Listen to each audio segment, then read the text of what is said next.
An orphan has no hope in life.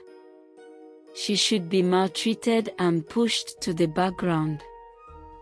This story you are about to listen to shows us that this statement is far from the truth.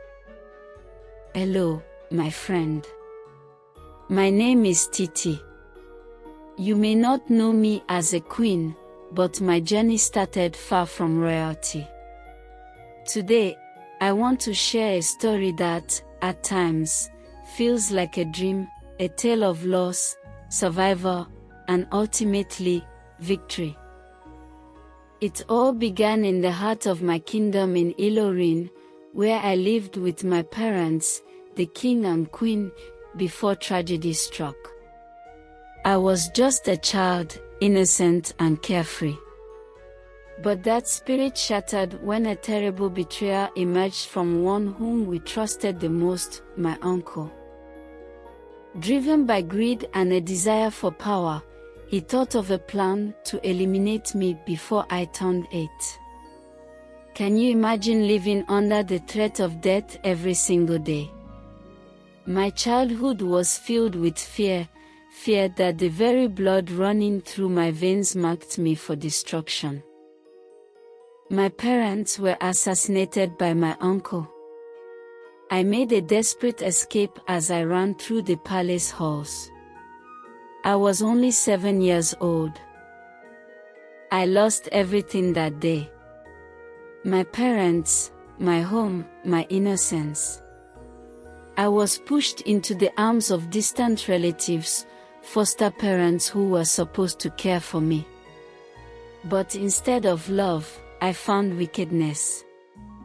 I was treated like a ghost who troubled their lives, a reminder of the sad incident they wanted to forget. Days turned into years, filled with hard labor, humiliation, and loneliness. Instead of training to become a queen, I was cleaning floors and cooking meals. But even under such oppression, I found some hope, my own strength. Every act of wickedness became fuel for my spirit.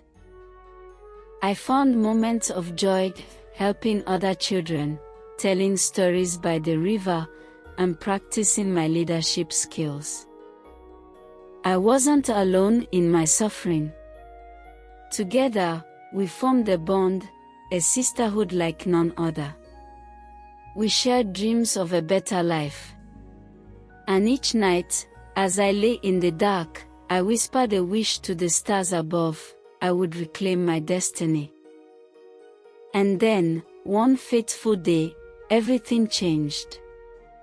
I learned of a prophecy, a long-forgotten truth that spoke of a hidden heir. Upon discovering I was that heir, I held my destiny with both hands. My uncle may have plotted my end, but I was born to rule.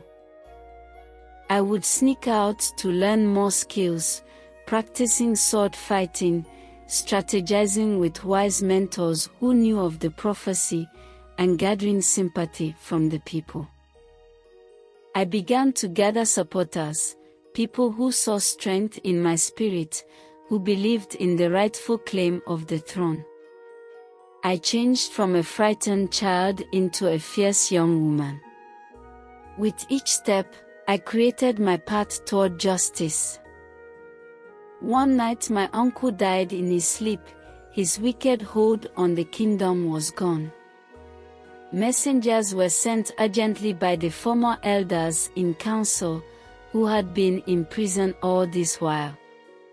Finally, I made a victorious return to my kingdom with supporters cheering. I was now 19 years old. And on the day of my coronation, when the crown was placed upon my head, it was not just my victory. It was for every child who had suffered, for those who had been silenced. It was a reminder that even when faced with oppression, one can rise. I had transformed from an orphan into a queen, a signal of hope.